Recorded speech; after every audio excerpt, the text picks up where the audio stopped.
जय हिंद दोस्तों, Sandeep tricky math special YouTube channel में आप सभी का स्वागत है। बिहार पुलिस न्यू भर्ती 2023 प्राचीन इतिहास का निचोड़ देख रहे थे।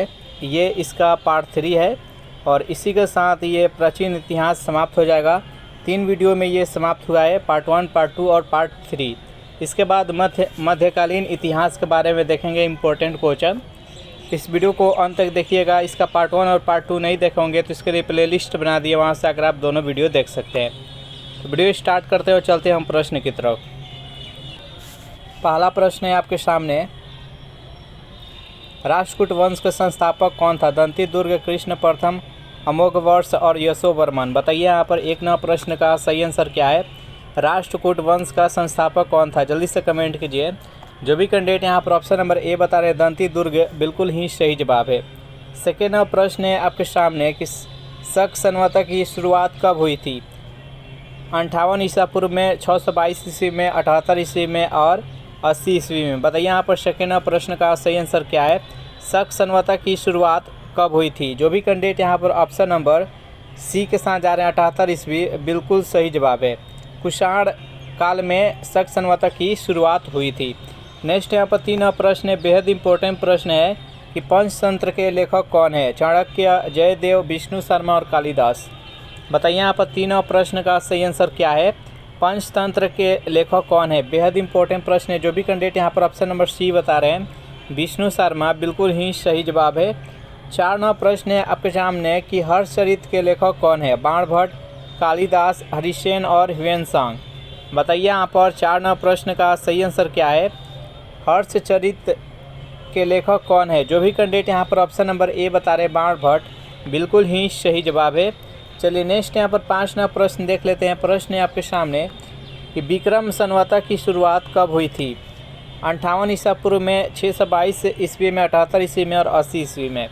बताइए 5 प्रश्न का सही आंसर क्या है? विक्रम संवत की शुरुआत कब हुई थी?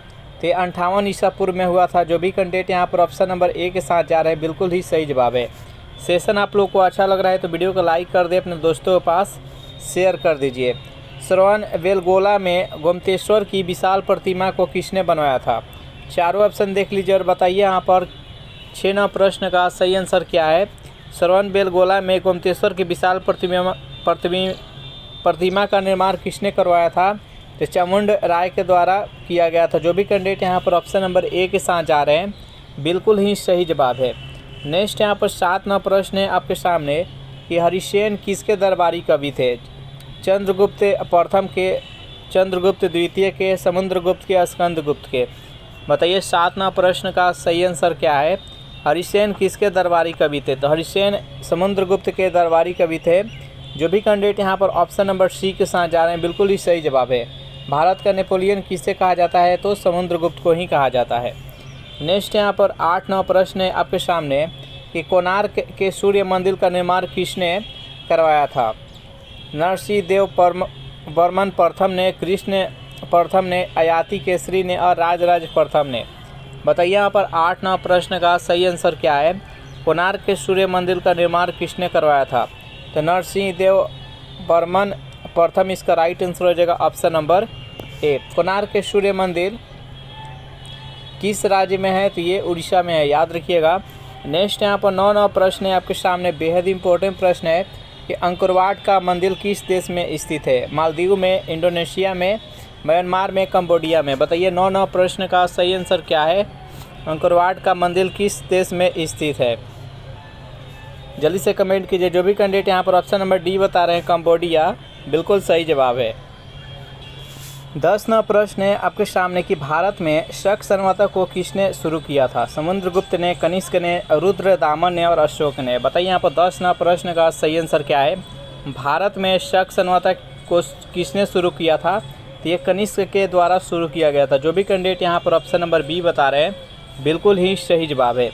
11 प्रश्न है आपके सामने, मिलिंद पन्हो ग्रंथ की रचना किसने की थी? नागसेन ने, रुद्रदामन ने, मिंडारन ने और डेमेट्रियस ने। बताइए यहाँ पर 11 प्रश्न का सही आंसर क्या है?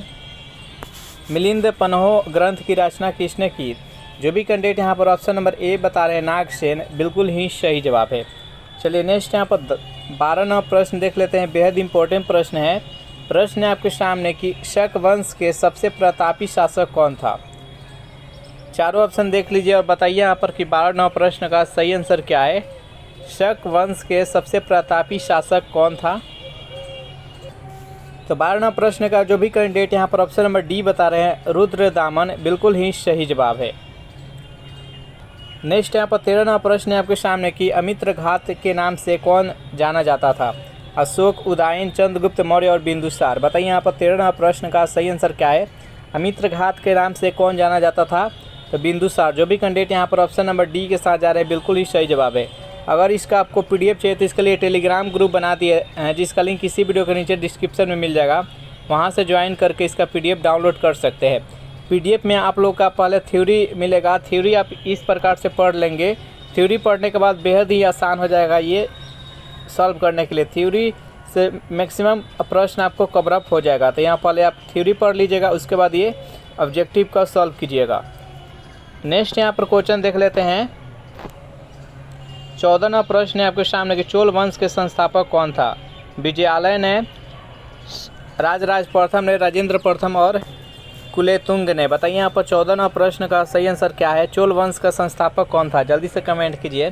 जो भी कैंडिडेट यहाँ पर ऑप्शन नंबर ए बता रहे हैं, विजयालय, बिल्कुल ही सही जवाब है। नेक्स्ट यहाँ पर 15वां प्रश्न देख लेते हैं। प्रश्न है आपके सामने कि पृथ्वीराज रासो के लेखक कौन है।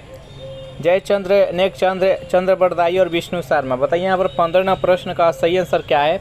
पृथ्वीराज रासो के लेखक कौन है। तो जो भी कैंडिडेट यहाँ पर ऑप्शन नंबर सी बता रहे हैं, चंद्रबरदाई, बिल्कुल ही सही जवाब है। नेक्स्ट यहाँ पर 16वां प्रश्न है आपके सामने। मीनाक्षी का मंदिर कहाँ में स्थित है। मदुरई और हेलीवीड, यही दोनों ऑप्शन में से बताइए इसका सही आंसर क्या है। मीनाक्षी का मंदिर कहाँ स्थित है, तो मदुरई में है। जो भी कैंडिडेट यहाँ पर ऑप्शन नंबर ए के साथ जा रहे हैं, बिल्कुल ही सही जवाब है। 17वां प्रश्न है आपके सामने कि तंजौर के बृहदेश्वर मंदिर का निर्माण किसने करवाया था। राजराज प्रथम ने, राजेंद्र प्रथम ने, अजय राज ने और राजेंद्र तृतीय ने। बताइए यहाँ पर 17वां प्रश्न का सही आंसर क्या है। तंजौर के बृहदेश्वर मंदिर का निर्माण किसने करवाया था, तो राजराज प्रथम। जो भी कैंडिडेट यहाँ पर ऑप्शन नंबर ए के साथ जा रहे हैं, बिल्कुल ही सही जवाब है उनका। नेक्स्ट यहाँ पर 18वां प्रश्न है आपके सामने कि दिलवारा के जैन मंदिर को किसने बनवाया था। भीम प्रथम ने, भीम द्वितीय ने, बिमिल ने और नागभट्ट ने। बताइए यहाँ पर 18वां प्रश्न का सही आंसर क्या है। दिलवारा के जैन मंदिर का निर्माण किसने करवाया था, तो बिमिल। जो भी कैंडिडेट यहाँ पर ऑप्शन नंबर सी बता रहे हैं, बिल्कुल ही सही जवाब है। 19वां प्रश्न है आपके सामने कि चंदेल वंश का संस्थापक कौन था। राजा धंग ने, नन्नुक ने, यशोवर्मन ने और परिमल ने। बताइए यहाँ पर 19वां प्रश्न का सही आंसर क्या है। चंदेल वंश के संस्थापक कौन था, तो नन्नुक। जो भी कैंडिडेट यहाँ पर ऑप्शन नंबर बी के साथ जा रहे हैं, बिल्कुल ही सही जवाब है। अभी क्वेश्चन आपको देखने में हार्ड लगेगा, जब आप इसको थ्योरी पढ़ लेंगे और थ्योरी के बाद से इसको सॉल्व करिएगा तो बेहद ही सिंपल लगेगा और आपको याद हो जाएगा। 20वां प्रश्न है आपके सामने कि सर्वप्रथम सैनिक शासन किसने शुरू किया था। शकों ने, यूनानियों ने, कुषाणों ने और पार्सियनों ने। बताइए यहाँ पर 20वां प्रश्न का सही आंसर क्या है। सर्वप्रथम सैनिक शासन किसने शुरू किया था, तो यूनानियों ने। जो भी कैंडिडेट यहाँ पर ऑप्शन नंबर बी बता रहे हैं, बिल्कुल ही सही जवाब है। ये 3 वीडियो में पूरा जो प्राचीन भारत है वो पूरा क्लियर हो जाएगा, प्राचीन भारत का इतिहास। इसके बाद जो मध्यकालीन भारत हम देखेंगे, वो भी 3 वीडियो उसका आएगा। इस प्रकार से 3 वीडियो में प्राचीन भारत, मध्यकालीन भारत और आधुनिक भारत ये क्लियर हो जाएगा। उसके बाद से नेक्स्ट सब्जेक्ट देखेंगे। 21वां प्रश्न है आपके सामने। सर्वप्रथम संस्कृत भाषा में अभिलेख किसने जारी किया था। चारों ऑप्शन देख लीजिए और बताइए यहाँ पर कि 21वां प्रश्न का सही आंसर क्या है। सर्वप्रथम संस्कृत भाषा में अभिलेख किसने जारी किया था, तो रुद्रदामन। जो भी कैंडिडेट यहाँ पर ऑप्शन नंबर डी के साथ जा रहे हैं, बिल्कुल ही सही जवाब है। और उस अभिलेख का नाम क्या है, तो जूनागढ़ का अभिलेख। नेक्स्ट यहाँ पर 22वां प्रश्न है आपके सामने कि कुषाण वंश का संस्थापक कौन था। चारों ऑप्शन देख लीजिए और बताइए यहाँ पर 22वां प्रश्न का सही आंसर क्या है। कुषाण वंश के संस्थापक कौन था। जो भी कैंडिडेट यहाँ पर ऑप्शन नंबर बी के साथ जा रहे हैं, कुजुल कडफिसेस, बिल्कुल ही सही जवाब है। और कुषाण वंश के सबसे महान शासक कौन था, तो कनिष्क, याद रखिएगा। नेक्स्ट यहाँ पर 23वां प्रश्न है आपके सामने कि सर्वाधिक सोने के सिक्के किसने जारी किए थे। कुषाणों ने, गुप्तों ने, शकों ने और सातवाहनों ने। बताइए यहाँ पर 23वां प्रश्न का सही आंसर क्या है? सर्वाधिक सोने के सिक्के किसने जारी किए थे? तो गुप्तों के द्वारा। जो भी कैंडिडेट यहाँ पर ऑप्शन नंबर बी के साथ जा रहे हैं बिल्कुल ही सही जवाब है। यहाँ पर तो सर्वाधिक सोने का सिक्का हो गया। अगर पूछा जाए कि सर्वाधिक शुद्ध सोने के सिक्के किसने जारी किए थे? शकों ने, गुप्तों ने, कुषाणों ने, सातवाहनों ने। बताइए यहाँ पर 24वां प्रश्न का सही आंसर क्या है? तो यहाँ पर इसका राइट आंसर हो जाएगा ऑप्शन नंबर सी, कुषाणों ने। चलिए नेक्स्ट यहाँ पर 25वां प्रश्न बेहद इंपॉर्टेंट प्रश्न है कि नालंदा विश्वविद्यालय का संस्थापक कौन था? कुमारगुप्त प्रथम, कुमारगुप्त द्वितीय, चंद्रगुप्त प्रथम और चंद्रगुप्त द्वितीय। बताइए यहाँ पर 25वां प्रश्न का सही आंसर क्या है? नालंदा विश्वविद्यालय का संस्थापक कौन था? तो जो भी कैंडिडेट यहाँ पर ऑप्शन नंबर ए बता रहे हैं कुमारगुप्त प्रथम, बिल्कुल ही सही जवाब है। नालंदा विश्वविद्यालय का निर्माण 5वीं सदी में हुआ था, लेकिन 13वीं सदी में बख्तियार खिलजी के द्वारा, जो कि मोहम्मद गौरी का एक गुलाम था, मंत्री था, और वह उसी के द्वारा इसे तोड़वा दिया गया था। नेक्स्ट यहाँ पर 26वां प्रश्न आपके सामने कि बाल विवाह प्रथा का आरंभ किस काल में हुआ था? गुप्त काल में, कुषाण काल में, सातवाहन काल में और मौर्य काल में। बताइए यहाँ पर 26वां प्रश्न का सही आंसर क्या है? बाल विवाह प्रथा का प्रारंभ किस काल में हुआ था? तो ये कुषाण काल में हुआ था। जो भी कैंडिडेट यहाँ पर ऑप्शन नंबर बी बता रहे हैं बिल्कुल ही सही जवाब है। 27वां प्रश्न आपके सामने भारत के प्राचीनतम सिक्का को किस नाम से जाना जाता है? पर्ण, कड़सापर्ण, आहत और दिनार। बताइए यहाँ पर 27वां प्रश्न का सही आंसर क्या है? भारत के प्राचीनतम सिक्का को किस नाम से जाना जाता है? तो आहत। जो भी कैंडिडेट यहाँ पर ऑप्शन नंबर सी के साथ जा रहे हैं बिल्कुल ही सही जवाब है। नेक्स्ट यहाँ पर 28वां प्रश्न देख लेते हैं। प्रश्न है आपके सामने कि 319 ईसा में गुप्त संवत को किसने शुरू किया था? समुद्रगुप्त ने, रामगुप्त ने, चंद्रगुप्त प्रथम ने और चंद्रगुप्त द्वितीय ने। बताइए यहाँ पर 28वां प्रश्न का सही आंसर क्या है?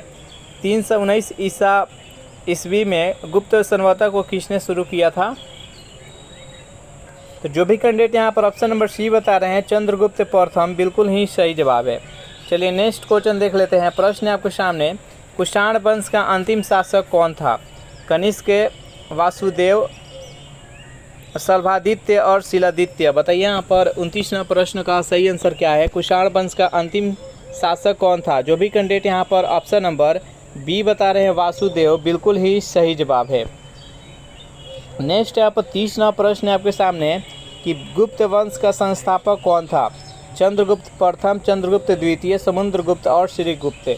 बताइए यहाँ पर 30वां प्रश्न का सही आंसर क्या है? गुप्त वंश के संस्थापक कौन था? जो भी कैंडिडेट यहाँ पर ऑप्शन नंबर डी बता रहे हैं श्रीगुप्त, बिल्कुल ही सही जवाब है। सेशन आप लोगों को अच्छा लग रहा है तो वीडियो को लाइक कर दे, अपने दोस्तों के पास शेयर कर दे, और जितने भी कैंडिडेट अभी तक इस चैनल को सब्सक्राइब नहीं किए होंगे तो चैनल को भी सब्सक्राइब कर लीजिए। लिंगराज मंदिर का निर्माण किसने करवाया था? कृष्ण वर्मन ने, आयाति केसरी ने, नरसिंह देव बर्मन ने और सूर्य वर्मन ने। बताइए यहाँ पर 31वां प्रश्न का सही आंसर क्या है? लिंगराज मंदिर का निर्माण किसने करवाया था? तो आयाति केसरी ने। जो भी कैंडिडेट यहाँ पर ऑप्शन नंबर बी बता रहे हैं बिल्कुल ही सही जवाब है। 32वां प्रश्न है कि भारत पर हुणों का आक्रमण किसके शासनकाल में हुआ था? स्कंदगुप्त के, विष्णुगुप्त के, समुद्रगुप्त के और चंद्रगुप्त के। बताइए यहाँ पर 32वां प्रश्न का सही आंसर क्या है? भारत पर हुणों का आक्रमण किसके शासनकाल में हुआ था? जल्दी से कमेंट कीजिए। जो भी कैंडिडेट यहाँ पर ऑप्शन नंबर ए बता रहे हैं स्कंदगुप्त, बिल्कुल ही सही जवाब है। 33वां प्रश्न है आपके सामने कि प्राचीन भारत का स्वर्ण काल कहलाता है मौर्य काल को, गुप्त काल को, सातवाहन काल को, नंद काल को। बताइए यहाँ पर 33वां प्रश्न का सही आंसर क्या है? प्राचीन भारत का स्वर्ण काल कहलाता है तो गुप्त काल को। जो भी कैंडिडेट यहाँ पर ऑप्शन नंबर बी बता रहे हैं बिल्कुल ही सही जवाब है। 34वां प्रश्न है आपके सामने अजंता की गुफा का संबंध किस धर्म से है? हिंदू धर्म से, जैन धर्म से, बौद्ध धर्म और डी है सभी। बताइए यहाँ पर 34वां प्रश्न का सही आंसर क्या है? अजंता की गुफा का संबंध किस धर्म से है? तो ये हिंदू धर्म से भी है, जैन धर्म से भी है और बौद्ध धर्म से भी है। जो भी कैंडिडेट यहाँ पर ऑप्शन नंबर डी बता रहे हैं उपयुक्त सभी, बिल्कुल ही सही जवाब है। 35वां प्रश्न है आपके सामने कि चीनी यात्री वेनसांग किसके शासनकाल में भारत आया था? हर्षवर्धन के, चंद्रगुप्त द्वितीय के, स्कंदगुप्त के और समुद्रगुप्त के। बताइए यहाँ पर 35वां प्रश्न का सही आंसर क्या है? चीनी यात्री वेनसांग किसके शासनकाल में भारत आया था? तो ये हर्षवर्धन के। जो भी कैंडिडेट यहाँ पर ऑप्शन नंबर ए बता रहे हैं बिल्कुल ही सही जवाब है। चलिए नेक्स्ट यहाँ पर 36वां प्रश्न है आपके सामने। भारत का नेपोलियन किसे कहा जाता है? समुद्रगुप्त, चंद्रगुप्त प्रथम, समुद्रगुप्त, स्कंदगुप्त और श्रीगुप्त। बताइए यहाँ पर 36वां प्रश्न का सही आंसर क्या है? तो देखिए भारत का नेपोलियन किसे कहा जाता है? तो समुद्रगुप्त को। जो भी कैंडिडेट यहाँ पर ऑप्शन नंबर बी के साथ जा रहे हैं बिल्कुल सही जवाब है। 37वां प्रश्न है कि कालिदास किसके दरबार में रहते थे? समुद्रगुप्त के, श्रीगुप्त के, चंद्रगुप्त द्वितीय के और चंद्रगुप्त प्रथम के। बताइए यहाँ पर 37वां प्रश्न का सही आंसर क्या है? कालिदास किसके दरबार में रहते थे? जल्दी से कमेंट कीजिए। तो जो भी कैंडिडेट यहाँ पर ऑप्शन नंबर सी के साथ जा रहे हैं यानी चंद्रगुप्त द्वितीय बता रहे हैं बिल्कुल सही जवाब है। चंद्रगुप्त द्वितीय को विक्रमादित्य भी कहा जाता है और इन्हीं के शासनकाल में चीनी यात्री फायान भारत आया था। नेक्स्ट यहाँ पर 38वां प्रश्न है आपके सामने। इस सिक्कों पर बीड़ा बजाते हुए चित्र अंकित है, इसमें से किनका सिक्कों पर बीड़ा बजाते हुए अंकित है? श्रीगुप्त का, चंद्रगुप्त प्रथम का, समुद्रगुप्त का और चंद्रगुप्त द्वितीय का। बताइए यहाँ पर 38वां प्रश्न का सही आंसर क्या है? तो जो भी कैंडिडेट यहाँ पर ऑप्शन नंबर सी बता रहे हैं समुद्रगुप्त प्रथम का, समुद्रगुप्त का बिल्कुल ही सही जवाब है। 39वां प्रश्न है आपके सामने कि गीत गोविंद के रचयिता कौन है? भवभूति, कालिदास, विशाख दत्त और जयदेव। बताइए यहाँ पर 39वां प्रश्न का सही आंसर क्या है? गीत गोविंद का रचयिता कौन है? बेहद इंपॉर्टेंट प्रश्न है। जो भी कैंडिडेट यहाँ पर ऑप्शन नंबर डी बता रहे हैं बिल्कुल ही सही जवाब है। 40वां प्रश्न है आपके सामने कि चीनी यात्री फायान किसके शासनकाल में भारत आया था? चारों ऑप्शन देख लीजिए। बताइए यहाँ पर कि 40वां प्रश्न का सही आंसर क्या है? चीनी यात्री फायान किसके शासनकाल में भारत आया था? तो चंद्रगुप्त द्वितीय। जो भी कैंडिडेट यहाँ पर ऑप्शन नंबर बी बता रहे हैं बिल्कुल सही जवाब है। 41वां प्रश्न है आपके सामने। नालंदा विश्वविद्यालय को किस आक्रमणकारी ने ध्वस्त किया था? महमूद गजनवी ने, मोहम्मद गौरी बलवन और बख्तियार खिलजी। बताइए यहाँ पर 41वां प्रश्न का सही आंसर क्या है? तो नालंदा विश्वविद्यालय की किस आक्रमणकारी ने ध्वस्त करवाया था? तो बख्तियार खिलजी। जो भी कैंडिडेट यहाँ पर ऑप्शन नंबर डी के साथ जा रहे हैं बिल्कुल सही जवाब है। 42वां प्रश्न है आपके सामने कि गुप्त वंश का अंतिम शासक कौन था? कुमारगुप्त प्रथम, स्कंदगुप्त, भानुगुप्त और विष्णुगुप्त। बताइए यहाँ पर 42वां प्रश्न का सही आंसर क्या है? गुप्त वंश का अंतिम शासक कौन था? तो जो भी कैंडिडेट यहाँ पर ऑप्शन नंबर डी के साथ जा रहे हैं विष्णुगुप्त बिल्कुल ही सही जवाब है। नेक्स्ट यहाँ पर 43वां प्रश्न है आपके सामने। गुप्त काल की राजकीय भाषा क्या थी? पाली थी, हिंदी थी, संस्कृत थी या प्राकृत थी? बताइए यहाँ पर 43वां प्रश्न का सही आंसर क्या है? गुप्त काल की राजकीय भाषा क्या थी? जो भी कैंडिडेट यहाँ पर ऑप्शन नंबर सी के साथ जा रहे हैं और संस्कृत बता रहे हैं बिल्कुल ही सही जवाब है। 44वां प्रश्न है आपके सामने कि खजुराहो के मंदिर का निर्माण किसने करवाया था? कुषाणों ने, शकों ने, पल्लवों ने और चंदेलों ने।